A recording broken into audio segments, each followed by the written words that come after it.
Assalamualaikum warahmatullahi wabarakatuh. Kembali dengan saya Mbah Warsa dari komunitas Warung Saham. Saya ingin sharing berbagi mengenai perbedaan antara berinvestasi atau menabung di saham dengan instrumen-instrumen yang lain. Instrumen yang lain itu seperti menabung di tabungan, menabung di deposito, menabung di emas, menabung atau berinvestasi di properti dan lain-lain. Jadi banyak pilihan bagi kita untuk melakukan investasi. Perbedaannya apa? Perbedaannya adalah yang pertama tentu di saham itu tidak membutuhkan dana yang besar. Ya, bayangkan kalau kita berinvestasi di emas, minimal kan sekarang itu emas walaupun dipecah-pecah menjadi sekian gram ya, tetap uangnya harus besar.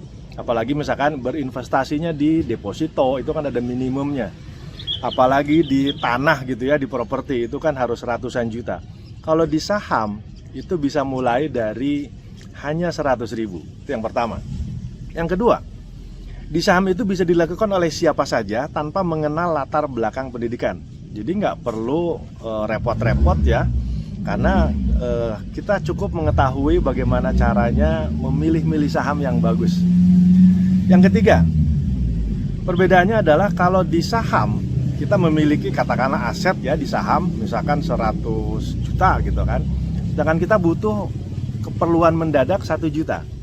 Kalau di saham itu sangat memungkinkan untuk kita mencairkan saham kita hanya 1 juta.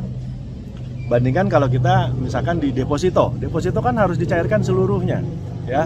Udah gitu kena penalti kalau sebelum jatuh tempo.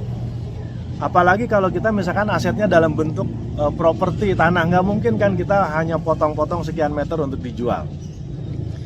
Dan yang terpenting ya, untuk jangka panjang itu di saham itu memiliki potensial naik sesuai dengan pertumbuhan dan kinerja perusahaan yang bagus secara jangka panjang. Ya tentu kita juga harus bisa memilih perusahaan-perusahaan yang memiliki fundamental besar.